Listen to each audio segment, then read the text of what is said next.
are very proud to introduce our friend George Howard to the show. Thank you so much for inviting me on your show. You're welcome. I wanted to just start by, saying how we've mentioned this on the podcast before, but Cosmic Summit on George's hat is sort of the birthplace of Mike and Dave's Multiverse, right? Absolutely. We met in the elevator on the way up when we checked in, and on the elevator on the way down to the bar area to socialize. And so Mike and I just ended up hanging out all weekend, and that's somehow that moment led to George Howard coming on our podcast, who is the promoter of Cosmic Summit. That's right. Hey, where are you two from? We both live in Georgia. You both live in Georgia. Okay, I knew somebody's from Georgia. Okay. Now we got it all straight. And if y'all met at the Cosmic Summit, man, you're my brothers. Okay. Yeah, and that's...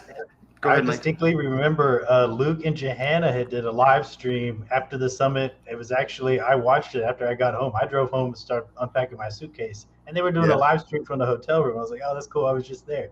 And towards the end of that, they said, join us. If you want to do this, start making videos, figure out what you're interested in, and start making content about it. And I bookmarked that. I sort of tagged that file to for later. And sure enough, a few months later, Dave texted me, say, hey, you ready to start a podcast? And I was like, oh, yeah. Oh, it's a golden age for this stuff. And of course, everybody goes, well, everybody's got a podcast now. Well, who the hell cares? There is potential for anybody who's like sitting there watching this to start making videos and, read as much as you can, do as much research as you can. And there really is space in this community to sort of, I guess, build a voice and talk about things that you find interesting. Yeah, a huge announcement if y'all want to get into it. Yeah, let's go. Let's go right to it. Huge announcement. I don't say that lightly because I'm not, for being a pitch man, I'm not a good enough one. But just say huge announcement when it's not huge. You know what I mean? Right. Uh-huh. Okay. But this is legit. Thank you for showing the program. Thank you very much, man. So y'all might have caught wind of it, but I have been in very good touch now with the Italian researchers behind the Coffre project, right? And they're coming to Greensboro, and they're going to reveal entirely new information to a global audience at the Cosmic Summit at 1:30, June 21st, Saturday after lunch. Wow. Yeah. So that's not even on the schedule yet, correct? Or is it? Things are moving so fast. No, it's not. Wow. But it's all over X. I'm sending out press releases and all this stuff. So I'm publicizing it without properly publicizing it. But need to get the press release up there. Yeah. But yeah, they are coming to the summit, man. It was nice to meet folks within the Cosmic Summit arena. I've been getting to know George Howard over the past year as well, and there's lots of great guests that he's invited, and I got to really hand it to George and everybody else like you guys covering these fascinating topics of ancient human history and so on. So thanks a lot for inviting me here today. So how did you get involved with Cosmic Summit this year? Is it your first time going? Yes, George and I connected last year. Our point of connection was our mutual admiration for Professor Chandra Wickramasinha, who is in Wales, and he is known as the pioneer of the panspermia hypothesis. He's getting up there in age, and George is Chandra's biggest fan, and of course I feature Chandra in the film. And I actually took all of the unused footage from our interview and posted it on YouTube as well, so people can see everything that we did. And I interviewed George last year for my YouTube channel, and since then we've remained in touch, and he graciously invited me as just a guest. I'm not speaking or anything, but as a guest to the Cosmic Summit. There's some talk of whether or not I'll be filming down there, at the summit or not, but I'm really interested in. George had a couple of people speaking about UFOs last year. He did. So I think he's personally interested in the subject, and I see the Cosmic Summit. I mean, even the name is perfect for it. Opening up. This is just my opinion. I don't know if George really wants to do this, but he's talked about opening it up to the UFO community a little bit more. So I do think that there is some room to grow there. I'll nudge him if I can. Do it. But he said that last year. Bring it on. That's what we want. Yeah. So it's nice to be a part of the community. There's definitely some overlap, and it is my personal goal to try to get all these people who are interested in the pyramids here on Earth, to take a look at the photographs of what appear to be pyramids on Mars. I might jump the shark and talk a little bit about the new stuff at the Cosmic Summit, because it's George's Cosmic Summit. We got to take care of him, right? Exactly. It's a great venue to have a little teaser, a little preview content. I think it's a great idea. Yeah. So that's our tentative plan, and I haven't put the presentation together yet, but it's going to be good. And then, of course, the class. I'm not sure what we're going to do there, but we'll talk about it, and it'll be grand. So you better come to the right class this year. I got you covered, Scott. I made that promise to myself as soon as, like, halfway through the other presentation. I was like, okay, next year it's Scott. I owe him one.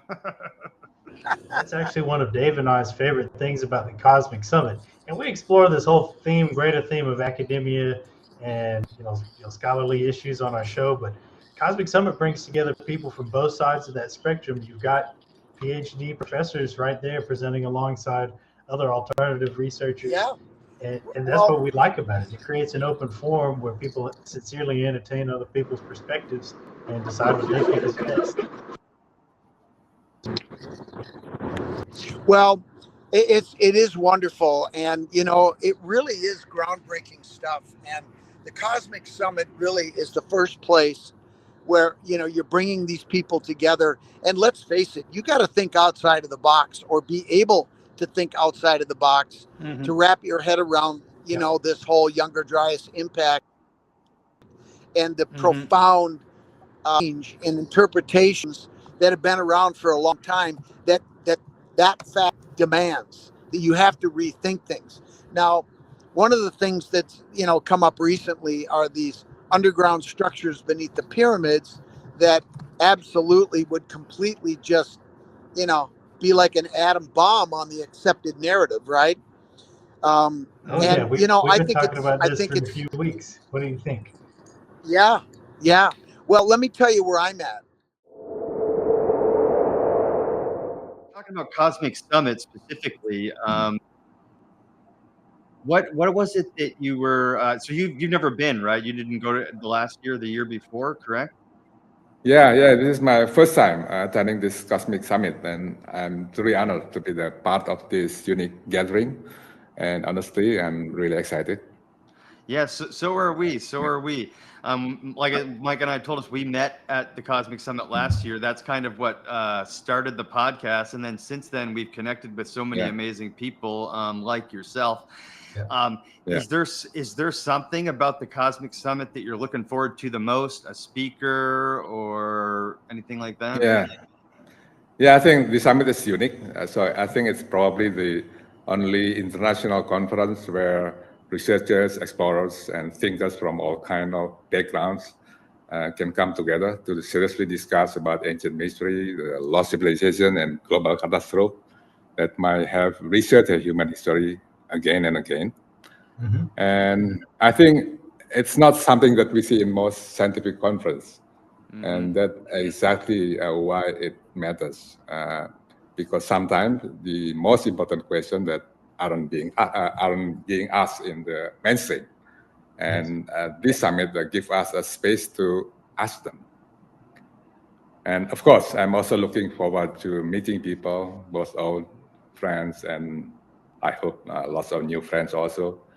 that I can share the same curiosity, and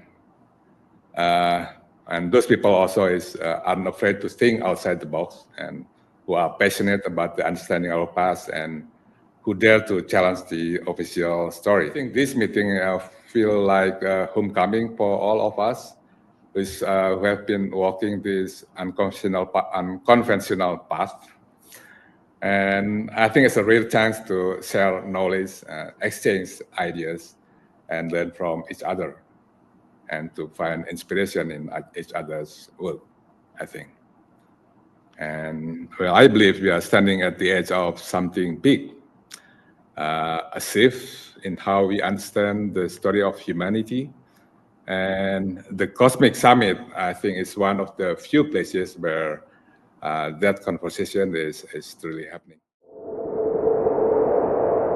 When we did our Cosmic Summit Meteor Stream event here in New York, we did bring a few vessels that I happen to own, but museums in the United States and elsewhere do own these. So the Met, we were at the Met also with George and the Cosmic Summit team. We saw probably 10 very nice examples there. You'll see thousands. The Egyptian Museum in Cairo has thousands of them. The Louvre has some. The Petrie Museum had several dozen.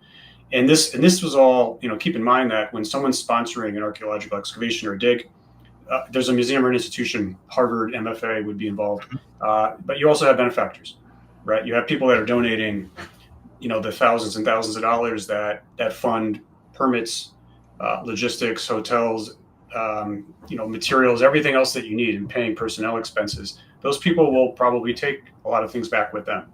And so like at Petrie Museum, that's rumored to be, and there are, I think 50,000 plus objects there. And that's supposedly the bottom 5% of what Petrie brought back, allegedly, right? So most of the stuff went to his benefactors, for the people that made the work happen. He also gifted and sold some, put them in museums and other private collections. But you can find these things. They're not rare. I made the point a few times at Cosmic Summit last year, and I've defended it a few times, that I believe there were millions of these made. I believe there were hundreds of thousands that were found. I believe probably most of the ones made are still not found. And we can document that. It's not always super easy and clear, but there's enough circumstantial evidence to suggest that probably 100,000 plus were put under the step pyramid by Djoser and Imhotep. And that was just one place where a large Speaking of Matt Bell, he's going to be presenting at Cosmic Summit this year, and you are attending as well. We'll be able to see a cool collection of these vases in person. Yeah, I don't know if Matt is bringing actual vases. He may be. He does have a lot of 3D prints that he likes to bring, so definitely check him out when he's up there. And yeah, I mean, Matt has a very impressive collection of his own that would rival any museum. Yeah. Are you bringing any of yours? I don't think I'm going to bring any of the stone ones this time. We had them in New York here a few weeks ago, but I don't think I'll bring any this time too. Got it. George Howard was on our live stream last week, and he did mention that they were going to have a stone vase exhibit. I don't know if he has the full details of it planned out yet, but that should be interesting. Yeah. I'm looking forward to it. Yeah. And so this year you don't have the pressure of being a presenter, so you get to kind of socialize more. You get to kind of sit back and relax a little bit more. That should be a little more fun this time, right? It was fun last time too. I really enjoy those types of conferences that, again, you don't really get the chance to meet so many people at the same place really ever. Sure. So yeah, I mean, CPAC is another one where you'll see some people there.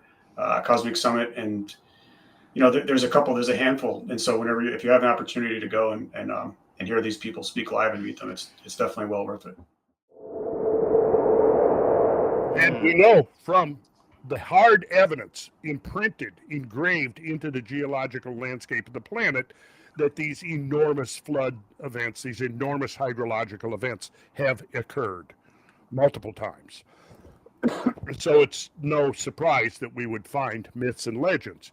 Also, there are legends, alternately. I mean, look at how many cultures have these apocalyptic traditions where the earth is destroyed alternately by flood and by fire, right? Yep.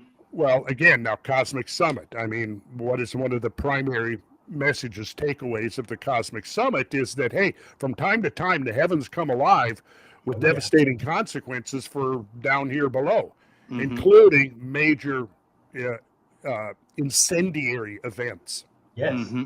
Absolutely. Yeah. What was your favorite part of Cosmic Summit last year? I think you already gave us a little sneak peek, but is there anything you want to preview for this year? Oh, for this year. Well, I told you, I think, didn't I say that it was the first thing that came up in my mind, jamming with $50 Dynasty. That was a lot of fun.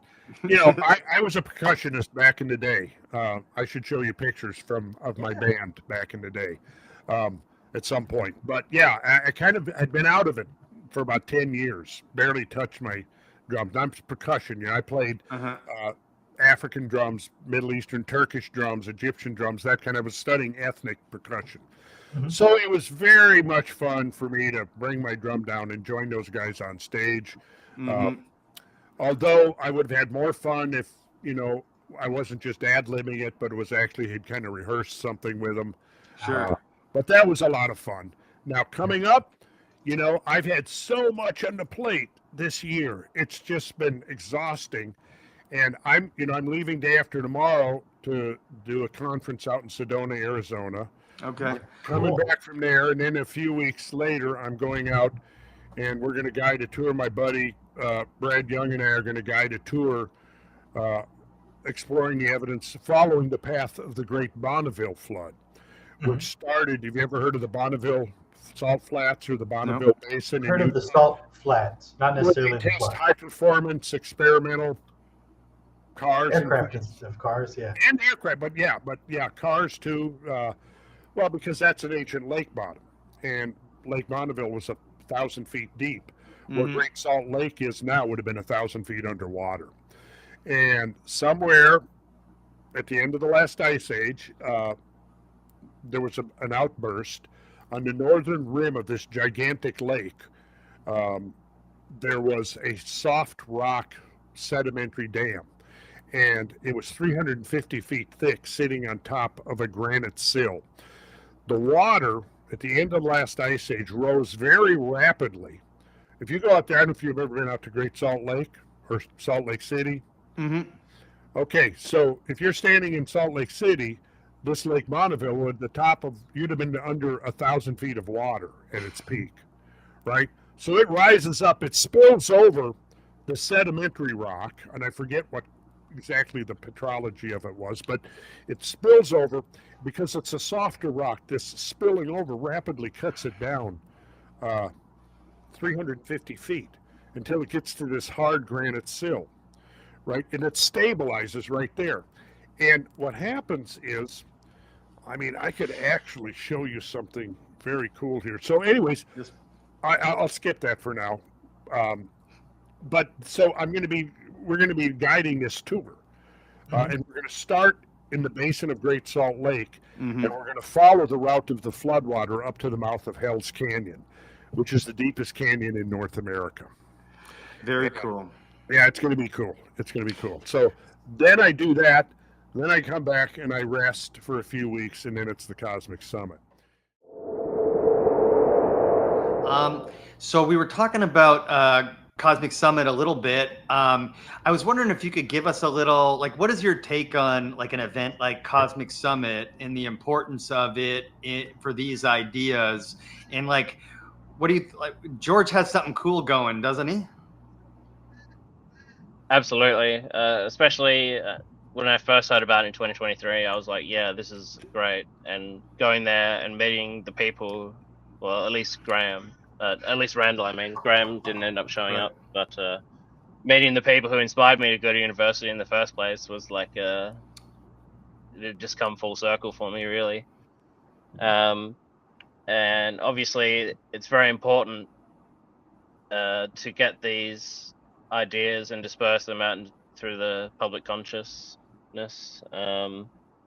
Obviously, anyone who's attending probably follows one of the speakers on YouTube or multiple, but many of them may not. People who buy the live stream, for example. Obviously, the price is a bit restrictive for someone who doesn't know anything about it at all. The live stream will be good for new people to enter the sphere and be exposed to these ideas. Yeah, I think that's a good summary. I think so too. You know, the coolest thing last year for us, and for me personally, was like just meeting people whose like work I've been following for decades. Mike likes to say it's like walking into a favorite episode of your podcast. You know, an episode of your favorite podcast. Sorry, you know. Yeah, and I really felt that in 2023. All of these people around me who I'd been watching for years, it was really a great experience. Well worth the price of the ticket. For anyone who's been watching these guys, one of the good things about the summit is you can just mingle with these people. You can walk up to them and have a chat with them. Like there's not many other places where you can do that kind of thing. So yeah, for sure.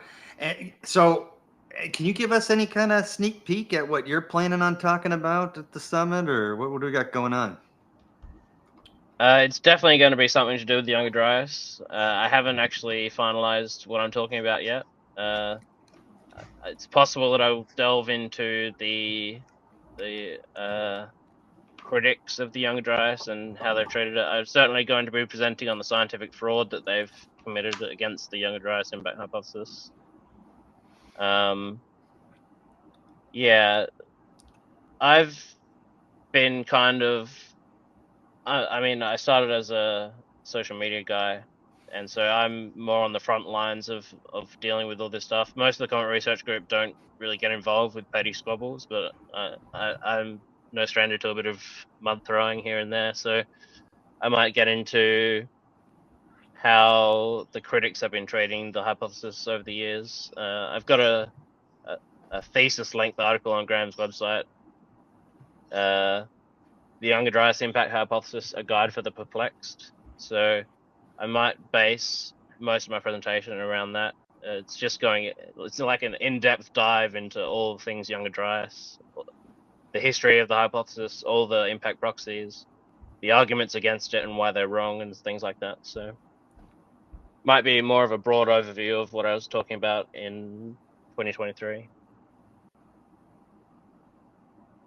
Cool. And is there any speakers you're looking forward to seeing most that you maybe haven't seen before, besides the Italian Coffre guys that we already talked about? Yeah, I'm most looking forward to seeing Dr. Collins again. He's an amazing person, very intelligent, and obviously the Tal el-Hammam paper in Nature was just retracted a couple of weeks ago, so I'll be interested to hear what he has to say about that. And how we're going to move forward with representing that data to the public. So definitely Dr. be my top. I'm definitely looking forward to Ben's presentations. I'm a big fan of Ben, and I have been for years. And I'm actually looking forward to holding one of the vases in my hand for the first time and actually feeling the deep history with my own hands. That's gonna be incredible. So so before we get into the Carolina Bays a little further, we wanted to talk about Cosmic Summit. So this will be your third time at Cosmic Summit. You spoke at the previous two, correct? Yep. I was there the inaugural year out in it was in Asheville, North Carolina. Okay. It was a special year. It was a proof of concept, and I think we nailed it. I think it was better than expected. I think we had I know that I had a great time. It was a little more. Go ahead. I was gonna say it was a little tighter. We had fewer speakers. We had one stage. But it was, I didn't want to leave. Like I was just there the whole time. I spoke, and I was super nervous, but when everybody else got on and started talking, I was just like, you know, right front row, just you know. So yeah. We didn't go to the first one. Mike and I actually met at last year's. I was gonna bring that up. Yeah, I don't know if you knew that, but we met at last year's. And so what was the big difference between the year one and year two besides just like size? What was there anything significantly different, or just the same concept, just more people? No, you really saw George's vision last year. Like I said, the first year was a proof of concept. We're going to see if we can pull these, just pull enough people together to even do it. And then last year in Greensboro, at the Four Seasons, and I just saw the scale of this thing. And you could, I'm sure you guys felt it too. It's like, this is going to be awesome. Like this is this is the beginning of something that is going to continue to be awesome into the future. And I just saw, that's what I took out of it. I was like, man, this is going to be so cool. Like into the future. Like I probably wouldn't be a speaker anymore, and you're still going to see me sitting in the back of the room because it's just, so cool. And I really saw that last year in Greensboro. So this year, like I said, I don't know how George does it, but it keeps getting bigger and better. And I don't think it's going to stop. I thought one of the things that lended to the conference was the simple fact that not everybody presenting agreed with each other on every hypothesis or explanation, because sometimes when you tell people like, look, I'm going to this wild history conference where we talk about crazy stuff, and they're like, wait a minute, do you believe all of that? As if they're concerned or something. And you're like, no, I don't believe all of that. In fact, not even everybody on the same stage believes the same things. That's the point. We're all there to find out the best ideas, to sharpen our steel, so to speak, and find out as much as we can. And then we all progress that way. And that's why it's fun. And that's the beauty of George's vision, right? Yes. Like George had this vision to say, hey, yes, we're going to have these like wacky communicators that are online. They've got their YouTube channels and things like that. But we're also bringing in the PhD scientists, the whole Cosmic Research Group that every year there's been somebody there to represent the Cosmic Research Group. There was a fantastic panel last year. That was another highlight that I had. And it took a while for it to come out on YouTube. So I don't think a lot of people saw it yet. But there's a Comet Research Group panel that presented. And it's just so informative, just to hear people sit down and hash these things out. And like you said, it doesn't matter if everybody agrees. They're all going to come out with those nuggets of information, which are really interesting. So, yeah.